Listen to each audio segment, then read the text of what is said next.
Tuesday. So today we are here to talk about how to avoid recruitment bias in qualitative research. And so we're going to talk about some of what we've seen in our experiences in terms of where that bias can creep in recruitment, some of the implications, and sometimes the things that you either can't avoid and just have to be aware of, kind of thing, and know that when you present your data and your findings that you caveat things with that. Yep. So I like to start off and remind myself, but also our audience, that good recruitment is going to more likely mean good data. Yes. And poor recruitment means that you'll have poor data, which has its downstream implications on whatever problem you're solving for in your product or service. Yeah. And it is one of our biggest pain points, I would say. So we do recognize the painfulness of going through that recruitment, identifying that target audience. I think that's a big Mhm. one. Sometimes, you really got to understand who you're targeting in Mhm. order to recruit those people. So Yeah, yeah. As you say that, one thing that I think about is situations where you're evaluating a product or service for an audience that, say, for example, you're trying to evaluate something you're delivering on a mobile device, mhm. but you recruit people or you don't recruit people that are part of your target segment because they're hard to access, Yes. and you then recruit people who have higher quality phones, smartphones, where your audience might have dumb phones, and you do that evaluation work with an audience that doesn't align to your actual user, and you just think about all of those things that your work did not uncover that it could have if you had done that work or figured out how to get to that particular population. Yeah, and that is a tough one, and we've had that with a number of projects. Either a population that's just they're less engaged, they may even be less trustworthy. I know you've talked Hmm. about that before, of even participating in these kind of things. And then you have those skill sets. Think about surgeons, trying to Hmm. get access to those people. They're hard to get. It's hard to incentivize them Hmm. unless it's the actual product that is the incentive. But all of those things are they're interesting, and it's fun to talk about the different ways we've had to go about getting those people. So anyway, Yeah, so I think the trustworthy audience yeah, or participant sample is an interesting one. And I think I told you I published a co-authored a paper that was published last year around that topic in terms of the trust factor. And when we think about research teams in whatever space you're in that don't have individuals on that team that either look like or can relate to hmm, the individuals that you're recruiting, that adds to the challenge of yeah, recruitment and trust. And sometimes you need to engage a middleman or an agency or institution or church or some other sort of entity that has a relationship with individuals that are of interest. And there's that slippery slope of engaging people and not doing it in a way that you respect their perspectives, what compensation looks like, that and that sort of thing. So then you say, okay, there's a lot of complexity, and just me, talking that out, there's a lot of complexity in that. And yeah, so it's easier to just reach out to those that I have access to, that are more likely to sign up and engage, that are happy with a gift card. So that's right. where that bias can come in. It can, and the other biases can be think about teams where you have product management or sales, whoever that's kind of coughing up those participants that it's hard to go out and recruit. So, and that's a good strategy, by the way, is working internally, working with your customer base or those who are engaged with them. But Mhm. again, you end up with some biases there because you rinse and repeat. It's the same people. You end up building a product around a group of people who obviously have some characteristic that makes them, consistently be involved and consistently Yeah. contribute, which is great. But you definitely can end up with a very narrow perspective in that regard too, let alone, to your point, not getting out or not being able to get from Yeah. other demographics as well. So, And you have to, and what you just described, you have to acknowledge that growth in your market is going to potentially be impacted because you're talking to existing customers yes, and not prospects. And also because these are individuals that already have a connection or relationship to your product team, you're yes, now talking about some of what they report in terms of their feedback might be biased in either telling you what you want to hear, or they know that they have their existing issues with your product or service. And so they're going to maybe double down on giving you feedback yes. that is selfishly related to what they want to see Yep. addressed. All valid, right? It's all valid Mhm. to hear that, but in the end, you need to look thematically at the feedback Mhm. you're getting from a broader group of people. And can you just mentioning that? I think it's really important. One thing we see is people not really able to define that Mhm. target audience, which means there hasn't been maybe certain kinds of work to understand Mm. what that target looks like. I think that's probably one of our biggest things we run into as well. It's like, well, just go get people who use our software. Okay, Right, but what are those people? right, What are they, so we can go after those prospects. right. And the prospects are important. Even based on something we did recently, we had lots of customer base who were contributing, but part of the objective with the change that was going on was to grow. So to Mhm. grow, you need those people who aren't using your product, familiar with your Mhm. product, but they meet again that target, whatever that demographic is, whatever that skill Mhm. set is, and you've got to go after those people, and it's hard. It It's is really hard. very hard, but something we have to make strong effort to do. And Yeah. I know we'll probably talk about the different ways that you can do that, or try to, and to your point, be ready to acknowledge and call out what you think you may have missed, just Mhm. to keep it on the radar. Yeah, that's a really good point. And I think about the differences that exist in B2B versus B2C. So business to business Yes. products and services versus business to consumer or customer.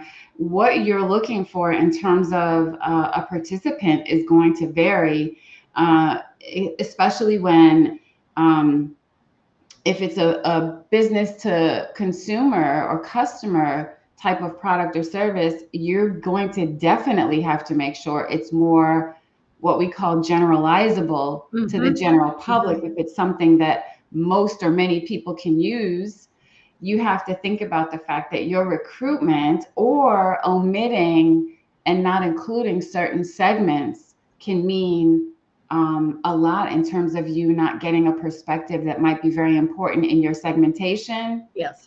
and creating a solution that works for most rather than some. Then some. Yep.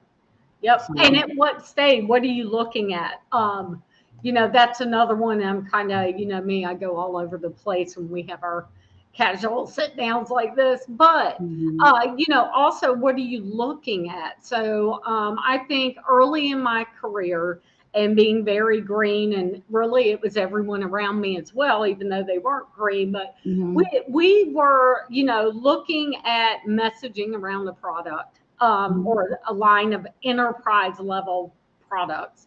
And what we were doing was we were bringing people in who mhm, were like super admins. They were mhm, the heavy users of our power users of the product to evaluate some information on a website.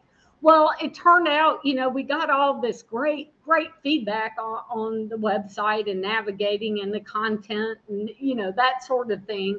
But in the end, it turned out they're not even the people that do it, because Mhm. all of a sudden, when you start, in that case, thinking about millions of dollars in software, it's not your guy behind the desk. I mean, that's the Yeah. user of the product.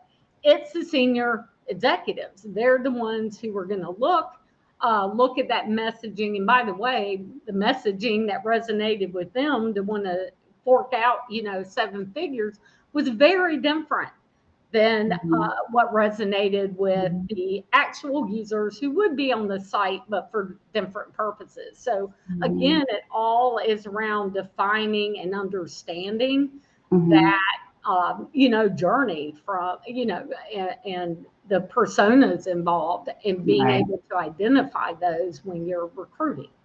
Right. And when you think about, and I think you touched on it, when you think about going out to recruit, the first thing you have to do is segment. So when you think Yes, about your market, B2B or B2C, you have to think about what are the demographics and psychographics yes, of your market, and break things up. First of all, determine what is the right number of individuals to engage within each segment. in each segment. Yep, And when you think about the demographics and psychographics, more important than demographics, of those individuals, um, what are the numbers?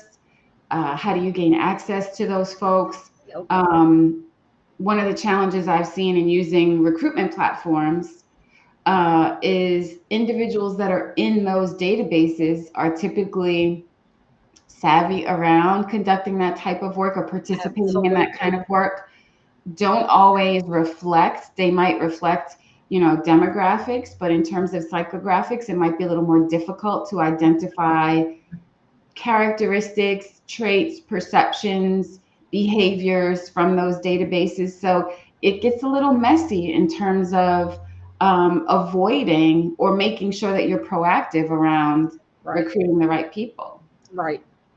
And I'm glad you mentioned those databases, those services, which we've used. They're Hmm. great, but you do have to you have to be cautious wherever you're getting, because you do have people who are now kind of career testers, Hmm. in these. And so your screeners are everything. Don't put something leading in there. Don't kind of give away because they've kind of figured it out.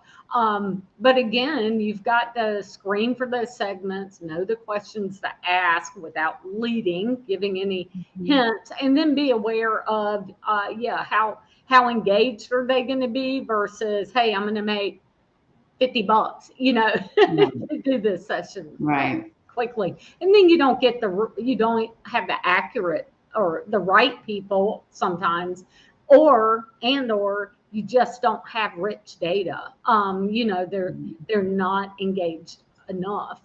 They're not focused enough.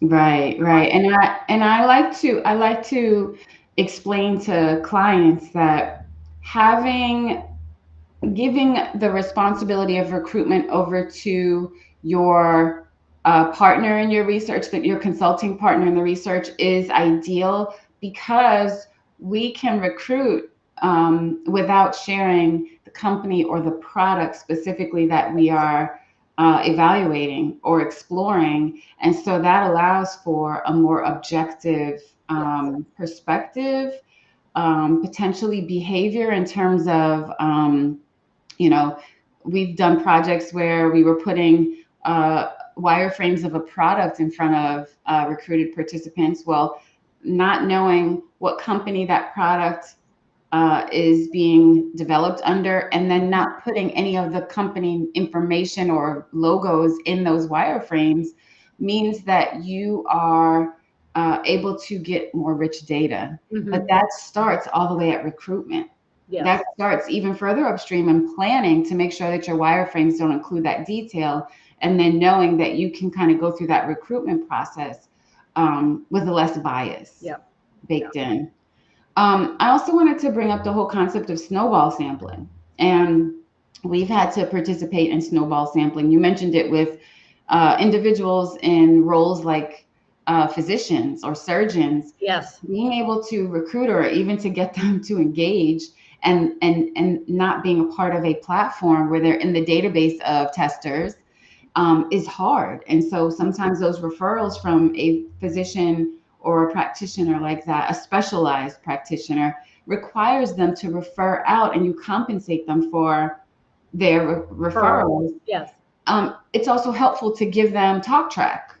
So give them, a template of what you want the email to say that they're sharing with colleagues, Yes. so that they're not giving away all of the detail around what they're being asked to evaluate and who it's for and all that sort of thing, because they've already gone through that participation effort. So I think that in snowball sampling, there's more work to do than just saying, hey, refer your friends kind of thing. Yeah, there is. And I'm glad you mentioned the template, because I think in general, when you're recruiting, that becomes really important, being transparent, letting people know that, these are kind of overall, the data is anonymous. We're going to crunch it together. We're going to look at the Yeah. themes.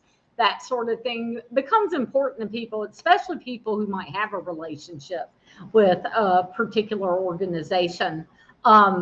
They get, or even within their own company, they get nervous about being too blunt or honest about their opinion. So I'm glad you just mentioned the template for when you're, looking for those referrals or getting help with referrals.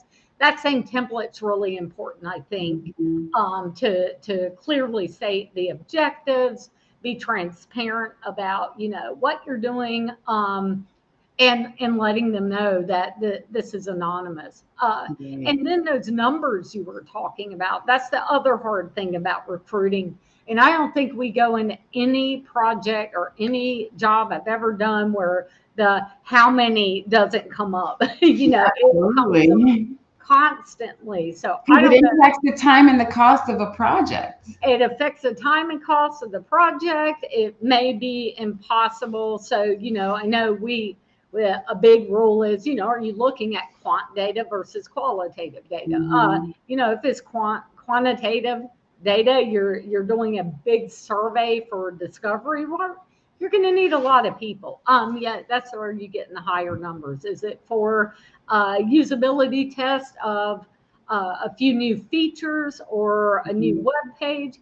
The rule is 6 to 8 usually is a pretty good rule to get, again, as long as you have the right demographics, your target audience in there. Within each segment.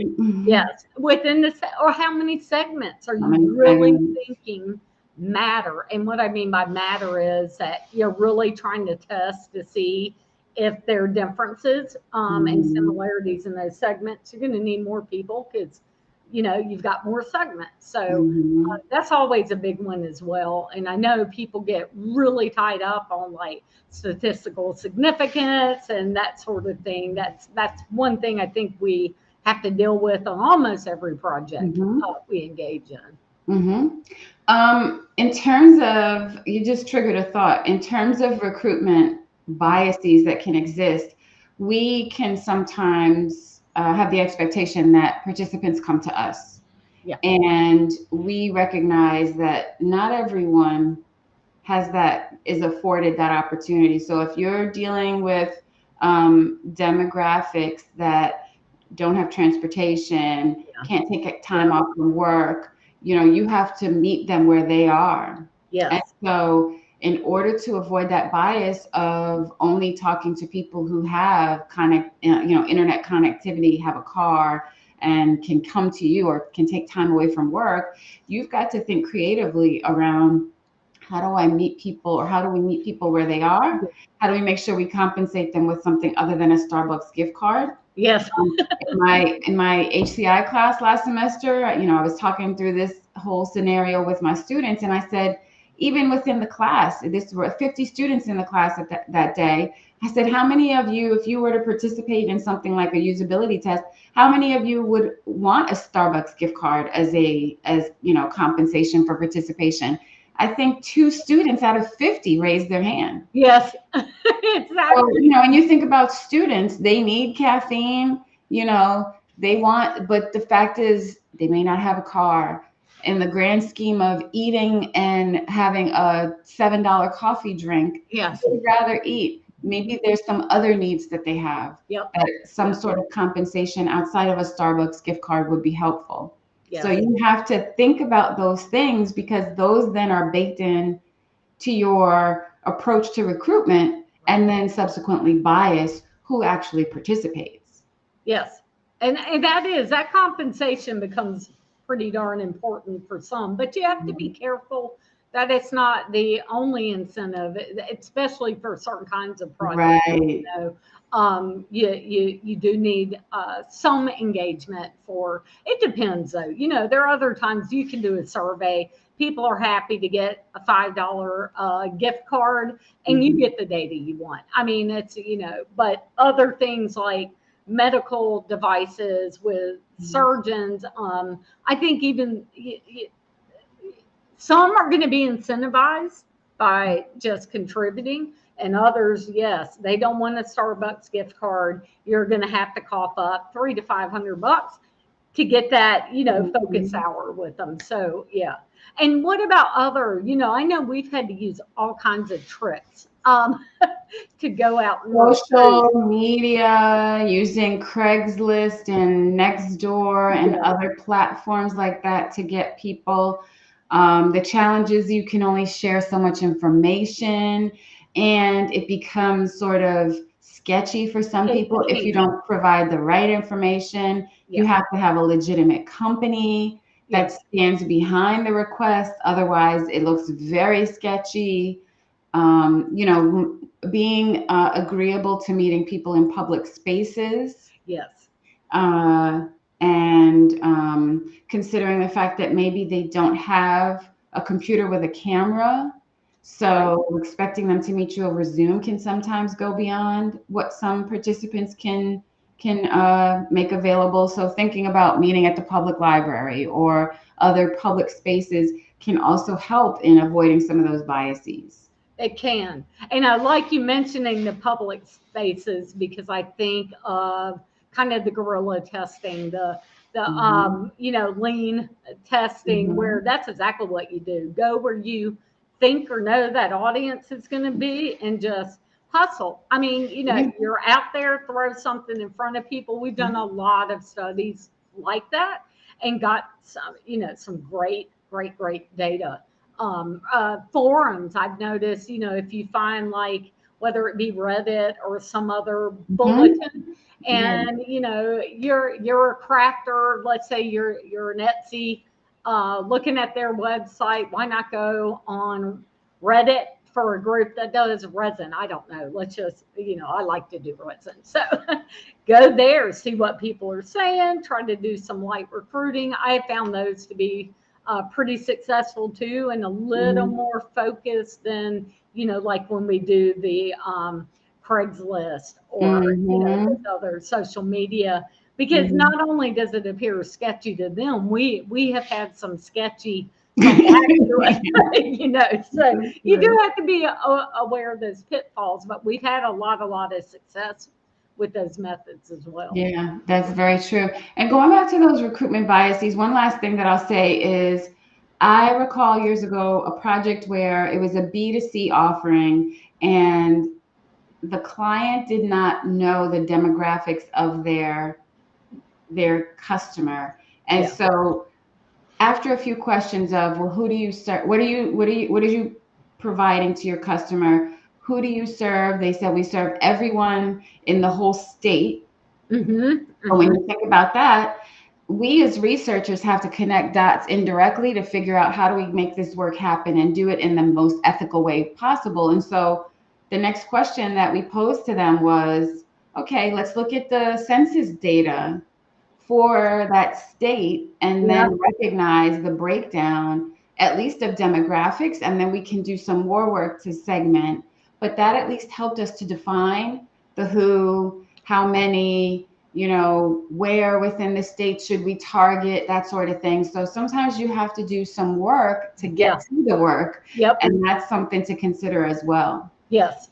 Yep, absolutely. And there's a lot of data out there, to help you when you do have this sea of it's everyone, or we think it's everyone. Yeah. Correct. So I think those were my parting words. I want to leave you an opportunity. Any parting words for the audience?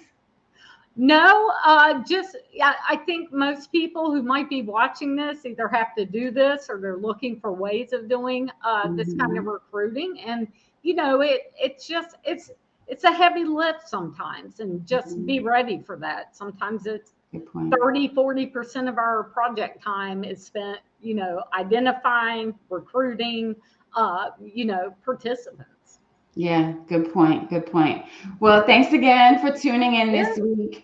We look forward to seeing you next time. Please send over any ideas you have for topics, and have an awesome week.